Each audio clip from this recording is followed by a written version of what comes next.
My wife was exposed for sleeping with her former student.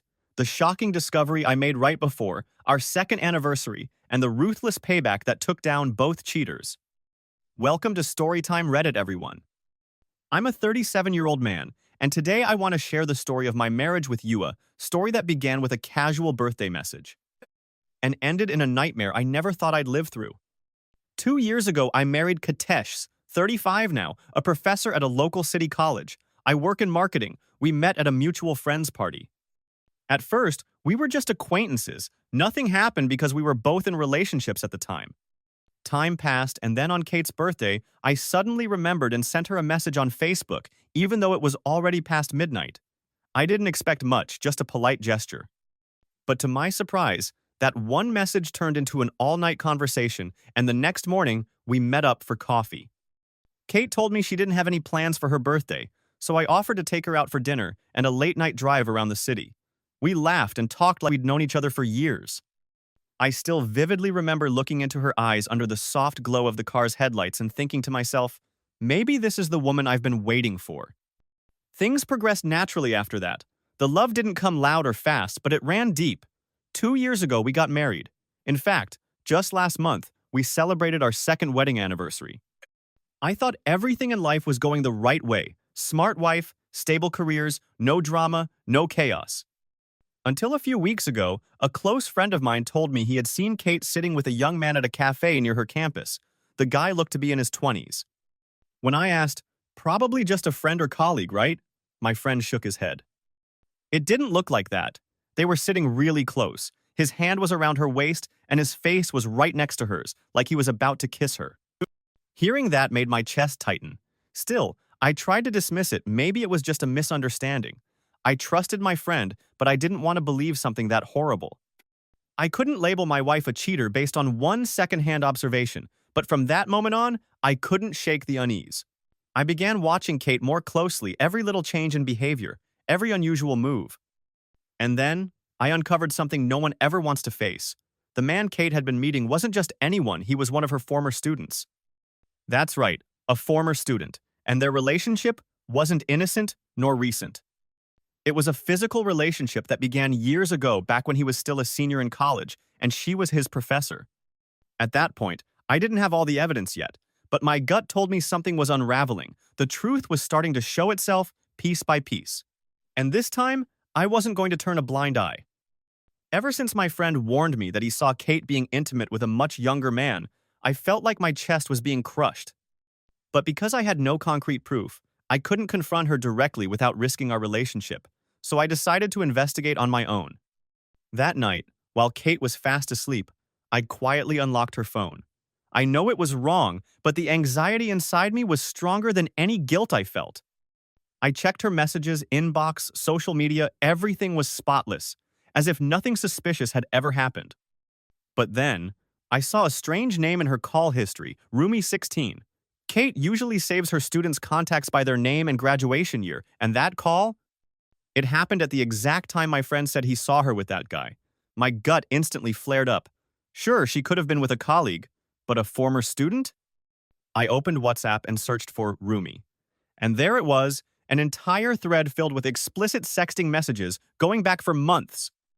I froze. I couldn't read them all. Right away my head was spinning, and my heart was pounding like it was going to burst. I didn't want to rush through it.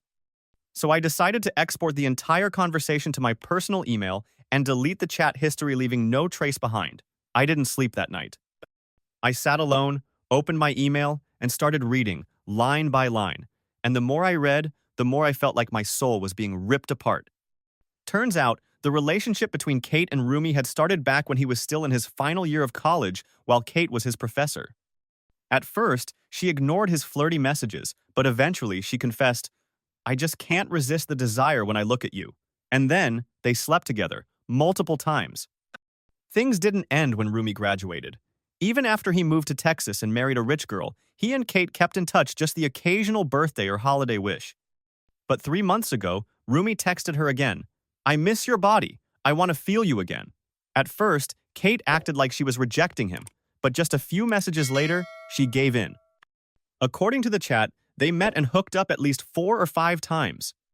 I couldn't believe my eyes.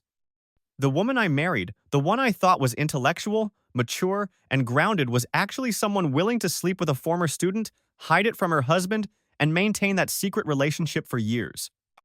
And the worst part? This wasn't her first time cheating. In one of the messages, Kate admitted that her previous boyfriend had broken up with her after finding out she slept with Rumi while she was still teaching him. I was stunned, devastated, but there was no more doubt. I had the full, ugly truth in my hands. The kind of truth that doesn't just slap you, it slices through your soul. Everything I thought I knew about Kate, everything I believed about our marriage was gone. She hadn't just betrayed me. She had betrayed every single person who had ever cared for her over and over again. She had lied to her ex-boyfriend, her students, her colleagues. And now, she had shattered the one thing I thought we both had left: trust. And as for me, I knew I couldn't stay with someone like that anymore. Have you ever felt like something was quietly rotting in your own home, but you couldn't quite see it? You couldn't identify it? Not until the stench became so thick, so unbearable, that it forced you to open every door, turn over every stone, and finally face what had been festering all along. That's exactly how I felt the night I confronted Kate. The entire chat history between her and Rumi, her former student, now turned secret lover, was still fresh in my memory. I had read it all.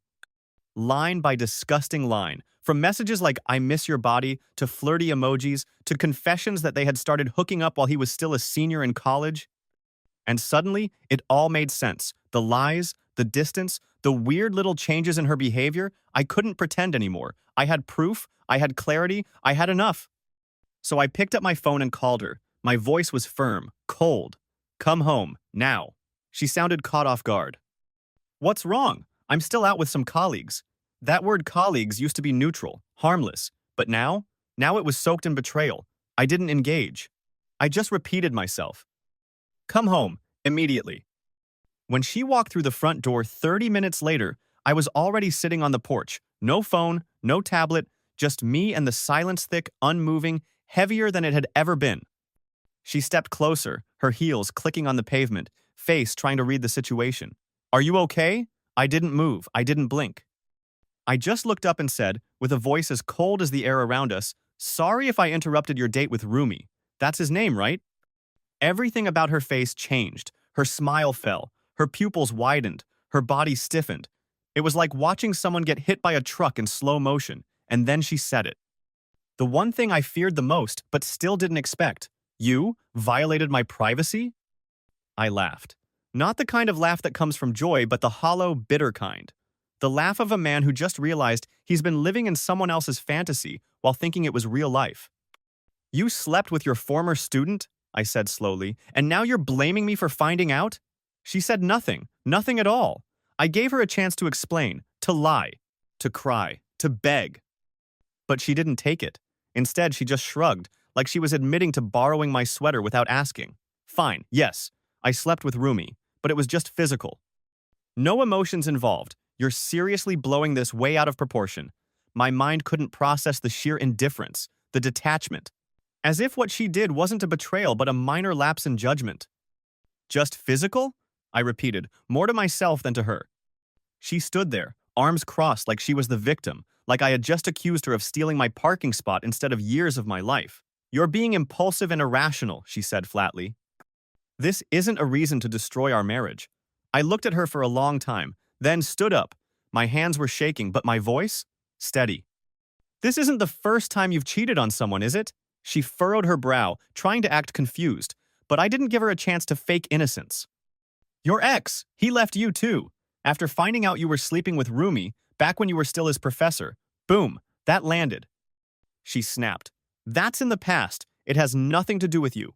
I didn't scream, I didn't throw anything, I didn't cry. All I did was take a breath and say, "It has everything to do with me. Because it shows exactly who you are and you haven't changed one bit." She snapped again. "That's in the past. It has nothing to do with you." I didn't yell, I didn't cry. I just said, "How ironic. A professor secretly hooking up with her own student, hiding it, lying, and thinking no one would ever find out, and now you expect me to apologize for knowing the truth?" She stomped her foot on the ground, stormed inside, and began packing her things while yelling, "You'll regret this. You'll be begging me to come back in 2 days." I sat there, motionless, quiet. I didn't stop her. I didn't plead. As she wheeled her suitcase past me, she didn't even glance in my direction. I said just one thing. I'll send the divorce papers. If you still have a shred of dignity left, sign them and don't come back. She said nothing, but the coldness in her eyes told me this wasn't over. Maybe you believe everyone deserves a second chance, but to me, that moment when she made me the villain for uncovering the truth was when I realized some people don't feel remorse. They only regret getting caught. I couldn't sleep after reading all those messages. I spent the entire night tossing and turning, filled with anger and disappointment. The woman I had loved and trusted for 4 years turned out to be a professional betrayer, someone who had done the same thing to her ex, and now she was repeating that same cycle with her former student. The next morning, I tried to stay calm and promised myself I wouldn't do anything rash. I went to work like usual, but my mind was a mess. After work, I rushed home, hoping I could just bring all of this to an end. But when I got there, Kate still wasn't home. She usually came back around 5 p.m., but it was already close to 7. I called her. Her voice came through gently on the other end of the line, a little surprised by the unexpected call. I said bluntly, "Can you come home a little early? I need to talk to you." There was a short silence, then she agreed. When Kate walked into the house and saw me sitting on the front porch, no phone, no iPad, just silence and a look that wasn't mine anymore, she immediately sensed something was wrong. She hurried toward me, asking anxiously, "What's going on?" I looked her straight in the eyes and said, "Sorry if I'm interrupting your date with Rumi, that's his name, right?" She froze, her eyes widened, and for a moment, all of her usual confidence and composure vanished. I went on, "No need to pretend anymore, I know everything." She tried to keep it together but couldn't hide the panic creeping across her face. "What are you talking about? I don't understand." I threw her a printed copy of the WhatsApp messages I had exported and emailed to myself the night before. She skimmed through them, then just stood there, silent, no defense, not even a tear. Finally, she opened her mouth, but instead of apologizing, she blamed me for violating her privacy. That's right, I had snooped through her phone, but what about her, sneaking around with her former student and brushing it off as just physical, no emotions? She even suggested I should rethink the divorce because I was being too emotional and would regret it later. I couldn't believe it. The woman who once promised to stand by me for life was now standing in front of me, utterly shameless. I told her, "This is my house, and I want you out as soon as possible."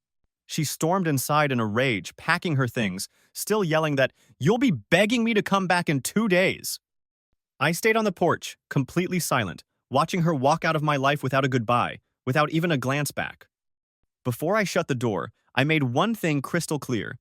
I'll send the divorce papers soon. If you still have any dignity left after today, sign them and don't come back. She didn't respond, but that look in her ice cold, defiant told me this wasn't the end. You might think everyone deserves a second chance, but to me, that moment when she blamed me for simply knowing the truth was when I understood something. Some people don't feel remorse. They only regret getting caught. After Kate left the house in anger and shamelessness, I thought things had temporarily calmed down, but they hadn't. I knew exactly what that final look she gave me meant as she walked out the door. It wasn't the look of someone who felt guilty. It was the look of someone quietly plotting revenge, and I couldn't give her the chance. So, I took action. The first thing I did was search online for the name Rumi, Kate's former student and now her young lover. It took me almost an hour of digging through social media, but I found his profile. But the real surprise wasn't him, it was his wife. She was quite well known online, with a glamorous lifestyle full of luxury parties, travel photos, and, most notably, she was the daughter of a powerful businessman in Texas. A woman like her clearly had no idea her husband was secretly cheating with his former professor, someone nearly a decade older. I didn't hesitate. I sent her a friend request. No response. 2 days passed. No message, no acknowledgement. I couldn't wait any longer. I took screenshots of a few explicit messages between Kate and Rumi, messages so steamy most people would blush just reading them. Then I sent her a message along with them. "Sorry to reach out like this. I'm Kate's husband, the woman your husband has been cheating." Less than an hour later, she replied.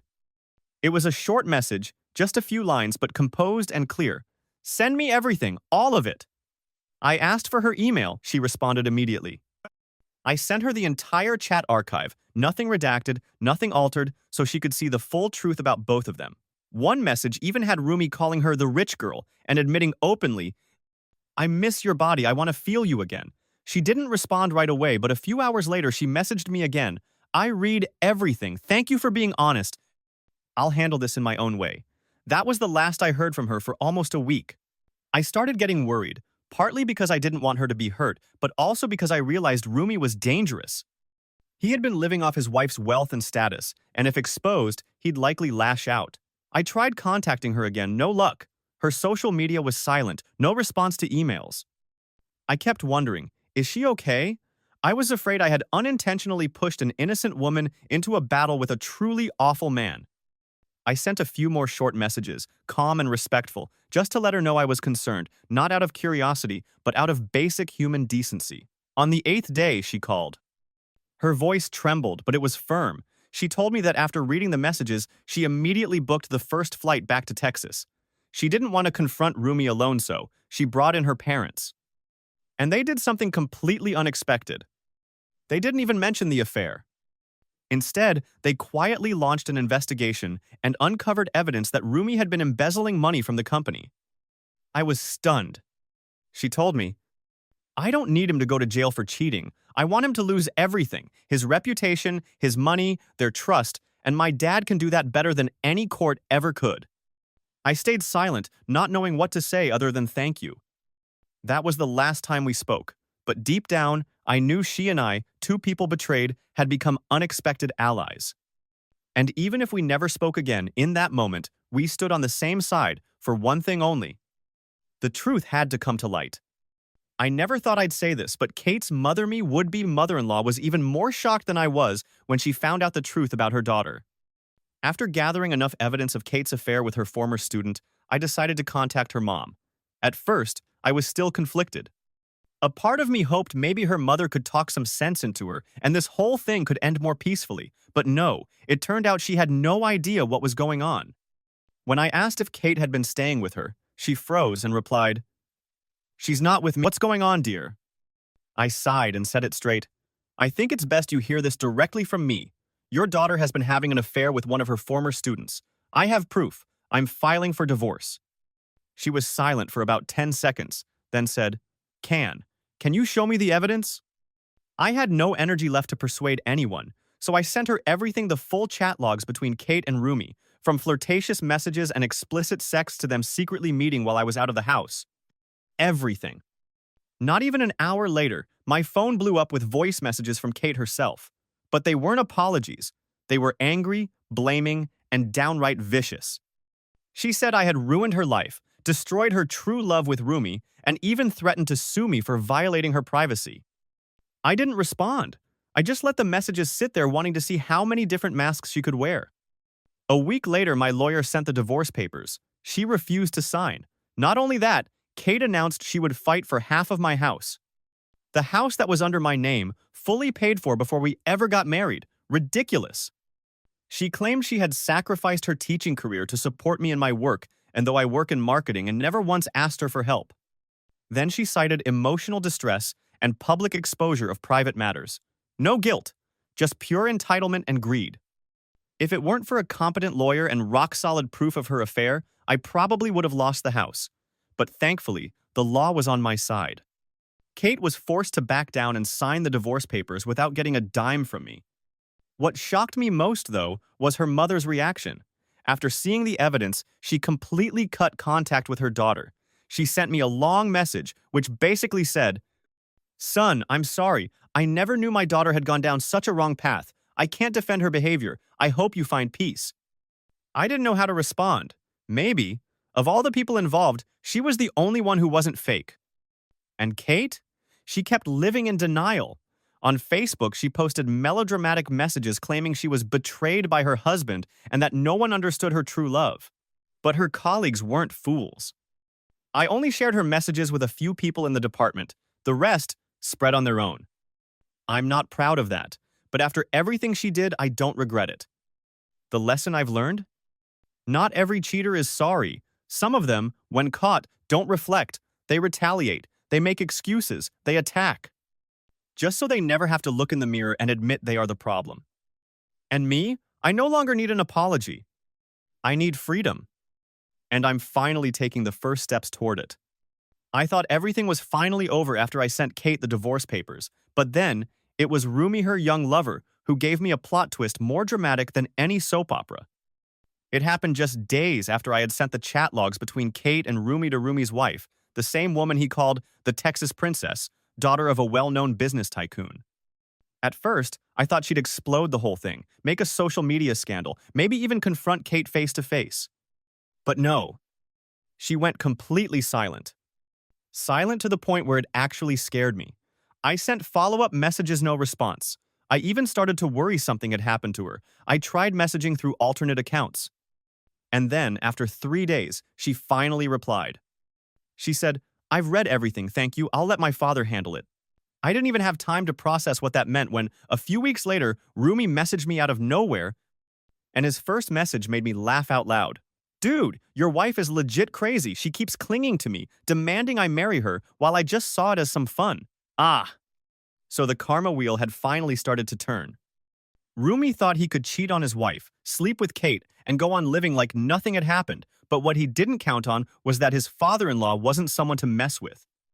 Unlike me, who chose to quietly divorce and move on, Rumi's father-in-law chose to destroy him without ever mentioning the affair. The man quietly audited all the company accounts and financial records Rumi had been managing, and then he hit Rumi with a lawsuit for embezzlement.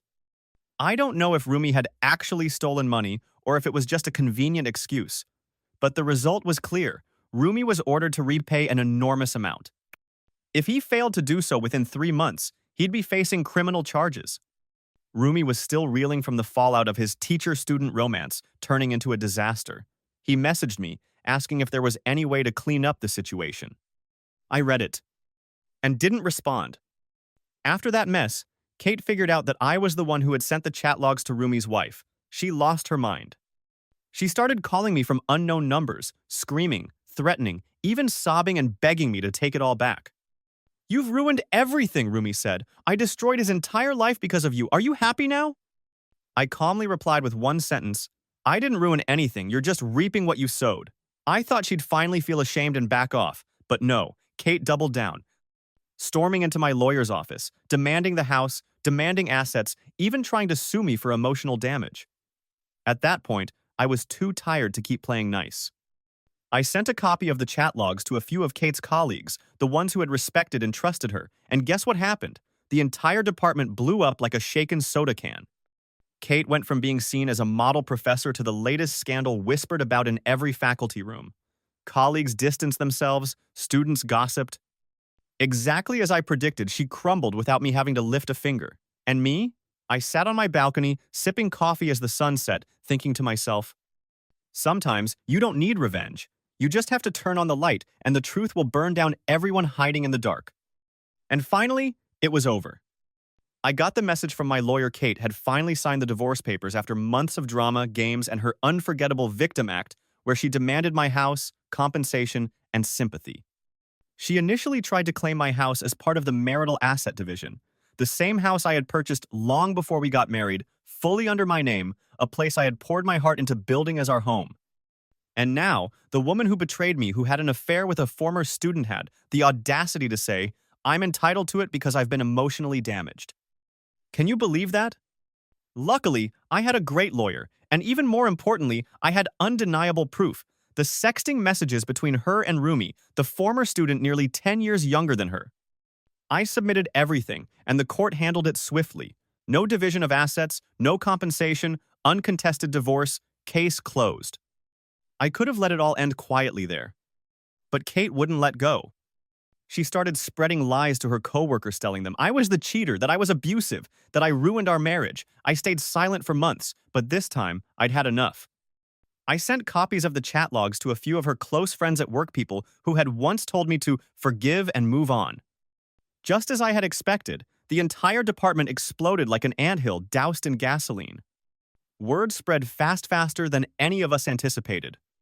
The story of Kate, once a respected professor, having an affair with her former student and then trying to play the victim, was too scandalous to stay behind closed doors. Hallway whispers became full-blown faculty discussions. The same colleagues who once admired her work now avoided eye contact.